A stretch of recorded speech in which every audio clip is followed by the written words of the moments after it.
함께 말씀 보겠습니다. 이 시간 하나님 우리에게 주시는 말씀은 욥기 19장 1절로부터 7절까지의 말씀입니다.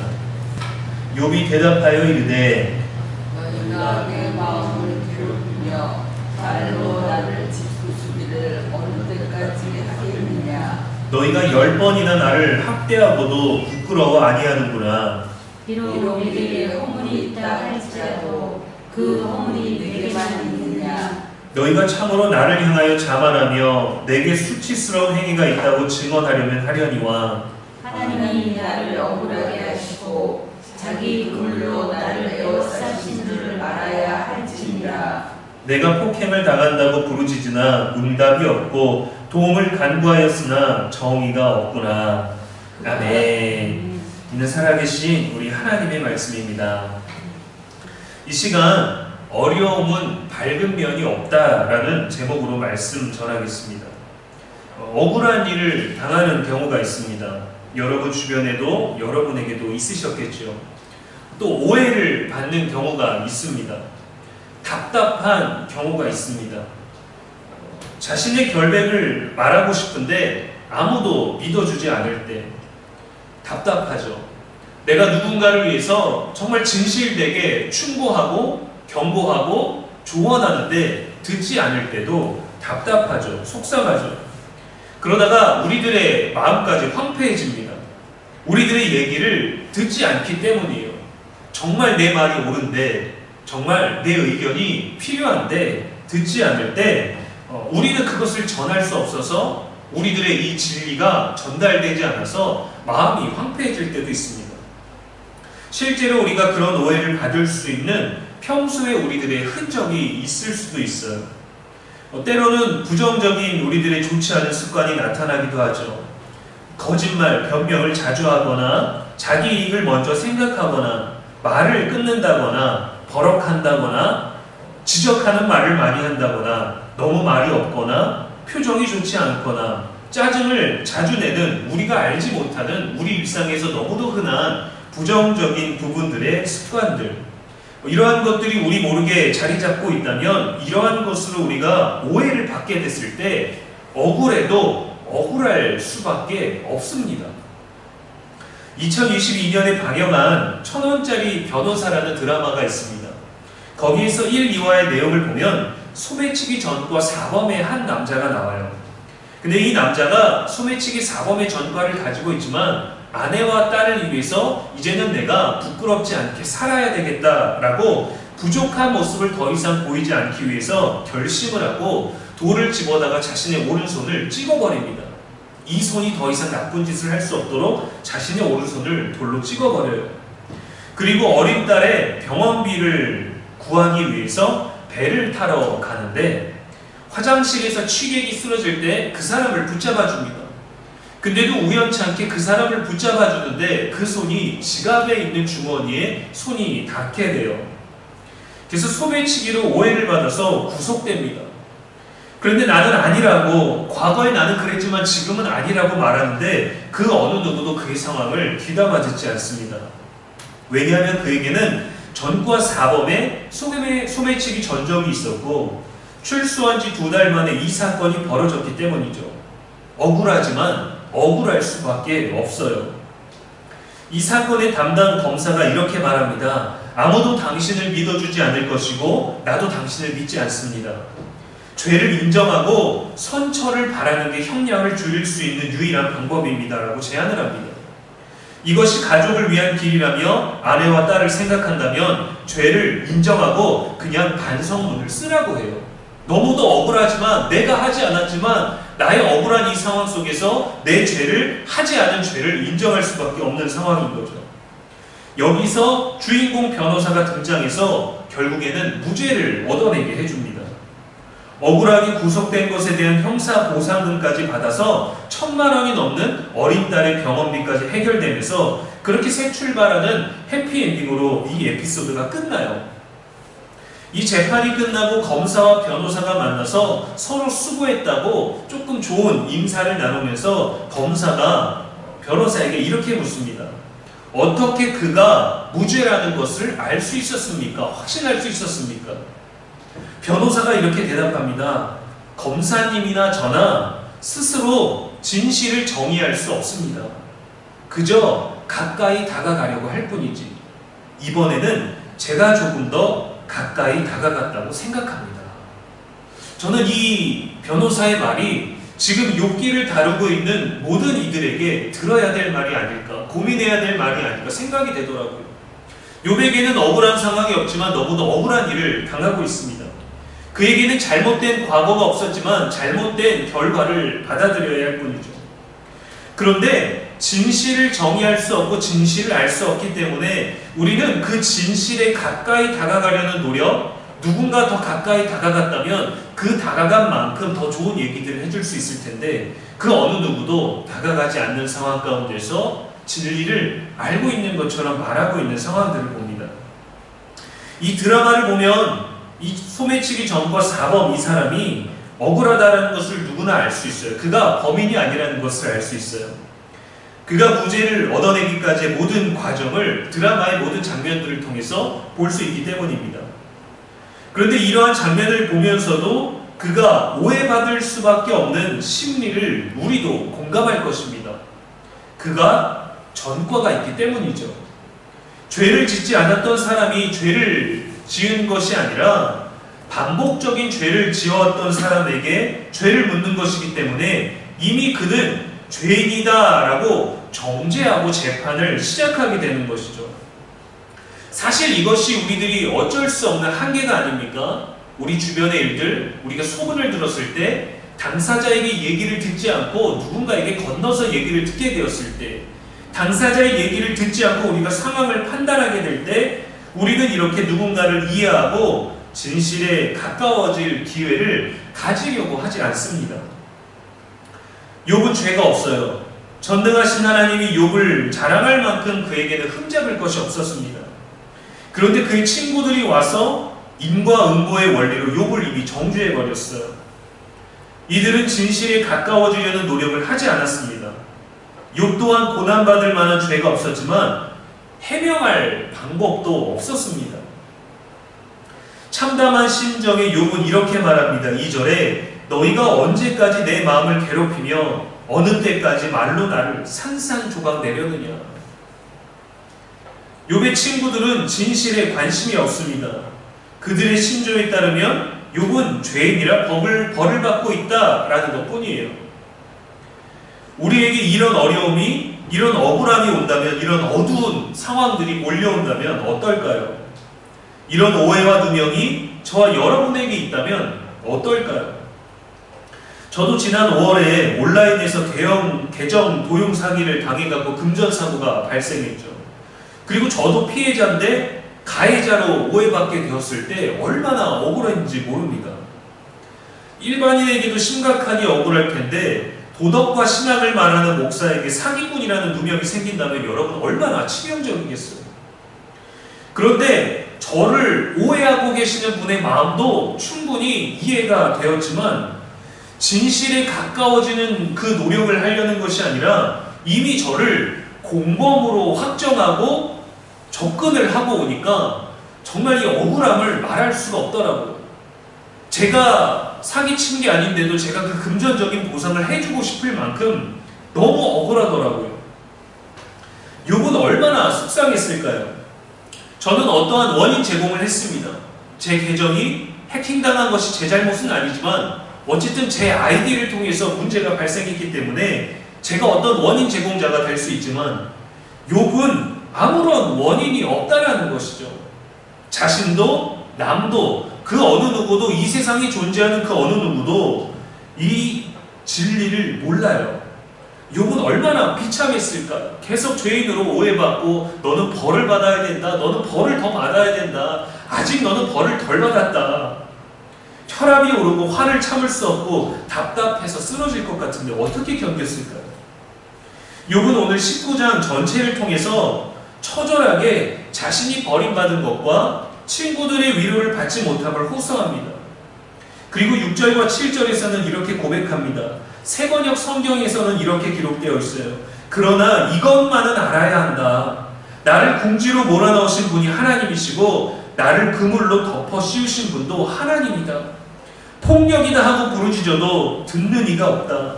살려달라고 부르짖어도 귀를 기울이는 이가 없다. 억울하고 답답함이 있는 그대로 소리쳤지만 상황은 전혀 변하지 않았어요. 여러분의 경우는 어떻습니까? 자녀 때문에, 배우자 때문에, 또 주변에 함께 일하는 가까운 사람 때문에 속상함을 느껴질 때가 있죠.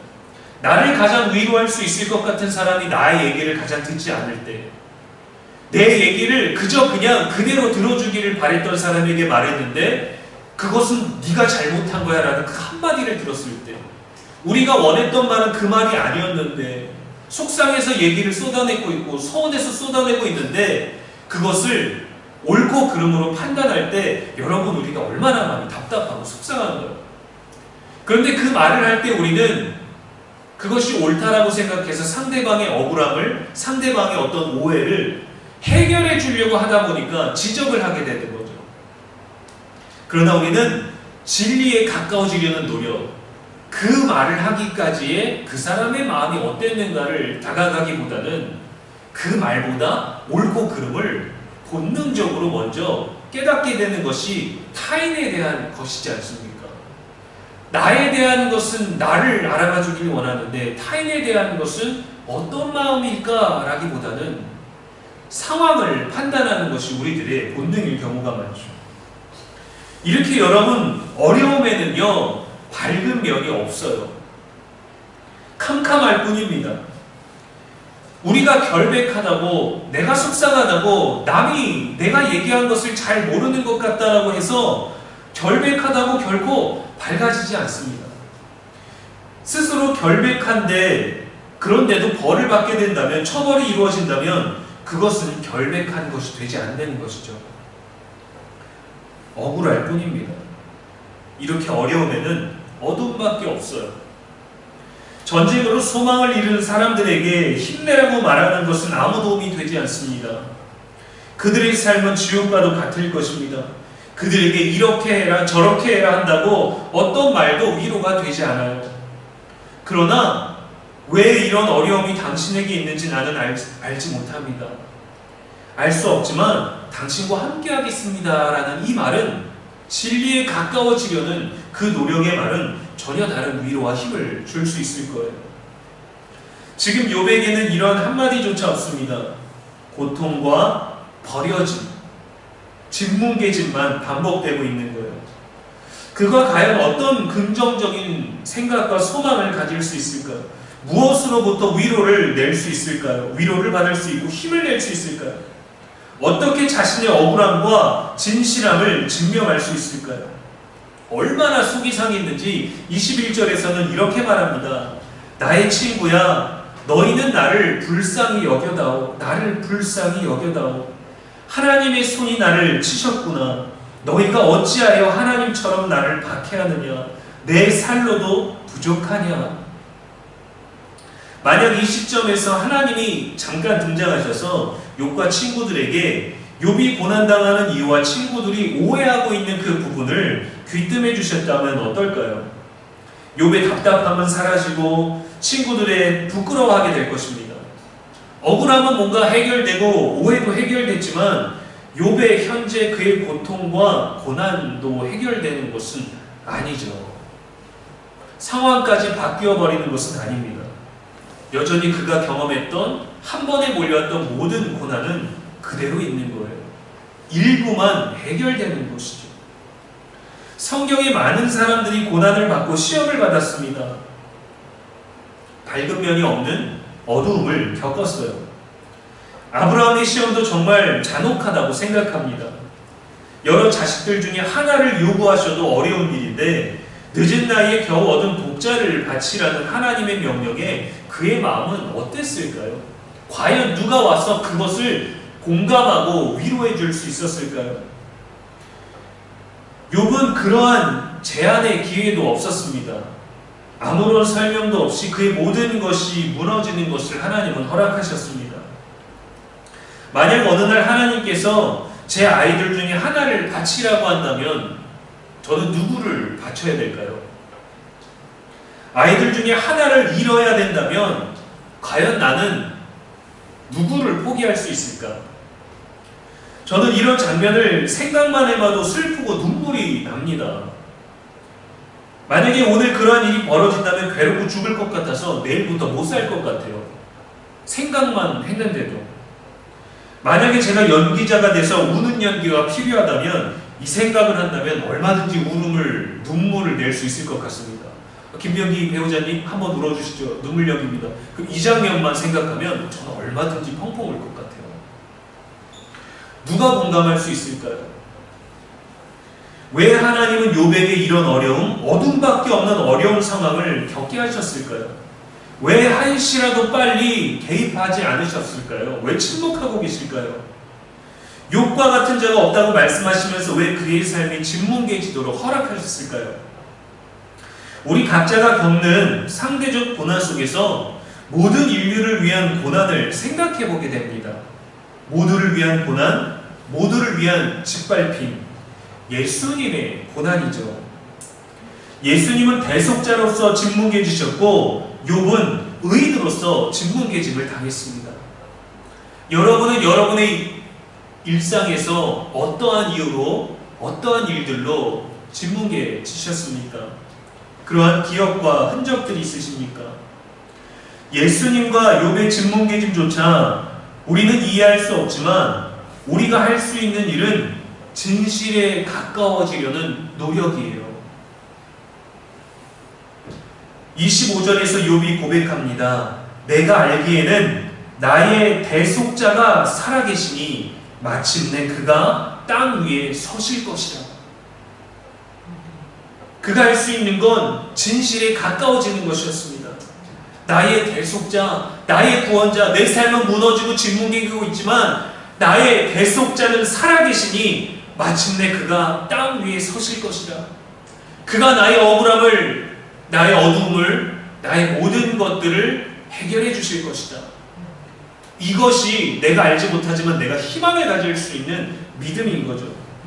나의 고난, 나의 억울함, 내가 받는 오해, 내가 하는 오해, 남을 억울하게 하는 것, 내가 억울한 것, 우리가 알지 못하는 것, 우리가 해석할 수 없고 답도 줄 수 없고 확인할 수도 없는 것들에 대해 우리는 어떠한 시도를 할 수 있습니까?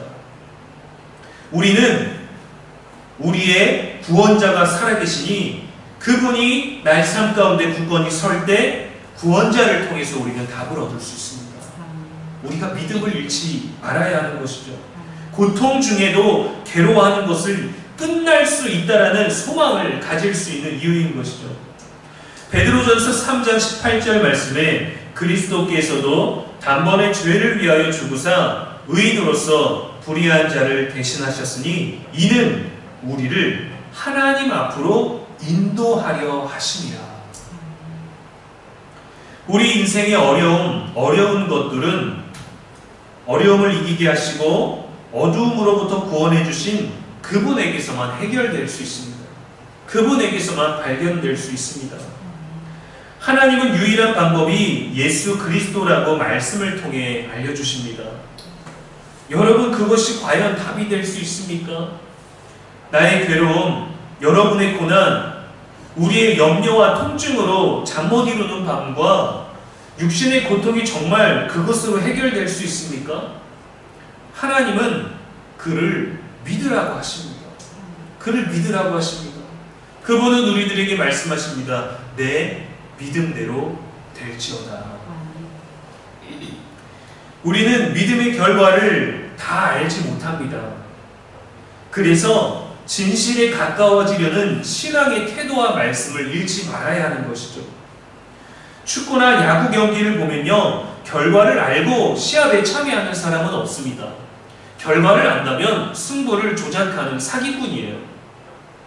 승리의 결과를 오직 그 승리를 얻기 위해서 그때마다 감독과 코치와 선수들과 모든 사람들은 전술 전략을 그때마다 바꿔서 이기기 위한 방법만을 찾아서 나아가는 것입니다. 우리의 믿음도 마찬가지입니다. 모든 상황 속에서 주님을 바라보며 그분이 우리의 소망이 되신다는 것, 그분이 우리의 해답이 되신다는 그 믿음, 말씀과 기도로 계속해서 점검하고 그때그때마다 말씀 안에서 우리들의 전술 전략을 바꿔나가야 되는 거예요. 늘 기도로 말미암아 늘 모든 순간을 우리가 대응해 나갈 수 있어야 되는 것입니다. 그렇게 나아가야 경기에서 이길 수 있게 되는 것입니다. 이기기 위해서. 그러나 여러분, 우리의 주님은 우리를 결국엔 승리케 하시는 거예요. 사실 어떤 면에서 보면은 우리가 믿음을, 확신을 가질 때, 믿음의 확신이 굳건히 세워졌을 때 우리는 승리를 알고 가지만, 승리를 알고 가면서도 여러분, 믿음의 여정이 얼마나 힘이 듭니까? 얼마나 많은 유혹이 있고, 얼마나 많은 고통이 있고, 얼마나 많은 실망이 있고, 얼마나 많은 괴롭힘이 있고, 얼마나 많은 박해가 있고, 얼마나 많은 서운함들이 우리 안에 있습니까? 크고 작은 고난 앞에서 욥의 태도를 기억하십시오. 오해와 억울함 속에 있을지라도 하나님의 살아계심과 우리의 믿음이 기초가 되어야 합니다. 우리가 믿기에는 우리의 구원자가 살아계시니 마침내 그분과 함께 땅 위에 서게 될 것이라. 이 욥의 고백이 우리에게도 있어야 됩니다. 어려움에는 어둠밖에 없지만 빛 대신 그리스도께서 우리의 어둠을 물리치시고 진리를 확인하게 해주실 것입니다. 우리가 자유케 되기까지 구원자를 소망하는 믿음의 태도를 잃지 않는 저와 여러분의 일상 되기를 주님의 이름으로 축원합니다. 기도하겠습니다. 전능하신 하나님, 이 시간에도 말씀 주시니 감사합니다. 우리 인생에서 오해받고 억울할 때가 얼마나 많습니까? 답답할 때가 얼마나 많습니까? 대화를 해도 통하지 않고, 말해도 듣지 않고, 들어달라 해도 들어주지 않는 일들이 얼마나 많습니까? 그래서 우리에게는 분노가 있기도 하고 화를 쏟아낼 방법도 필요합니다. 그래서 때로는 후회할 수 있는 흔적들도 너무나 많습니다. 욥의 상황에 비할 바는 안 되지만 우리 또한 얼마나 깊고 어두운 그 답답함 속에 갇힐 때가 많습니까? 빛 대신 그리스도가 유일한 소망임을 고백하기를 원합니다. 주 안에서 진리를 알고 자유케 되기를 원합니다. 사람들이 우리를 오해하고 비방하고 억울하게 만들지라도 말씀과 기도로 때마다 우리의 태도를 점검하고 유지할 수 있는 지혜를, 믿음을 허락하여 주시옵소서. 억울함 속에서 유일한 위로자가 누구신지, 고통 가득한 인생에서 유일한 구원자가 누구신지를 확실히 알기를 원하오니 성령이여 우리의 마음과 생각을 지켜주시옵소서. 우리의 연약한 육신도 주께서 돌봐주시고 강건케 하셔서 모든 순간을 믿음으로 말미암아 살게 하여 주시옵소서. 우리의 영원한 소망이 되시는 예수님의 이름으로 기도합니다. 아멘.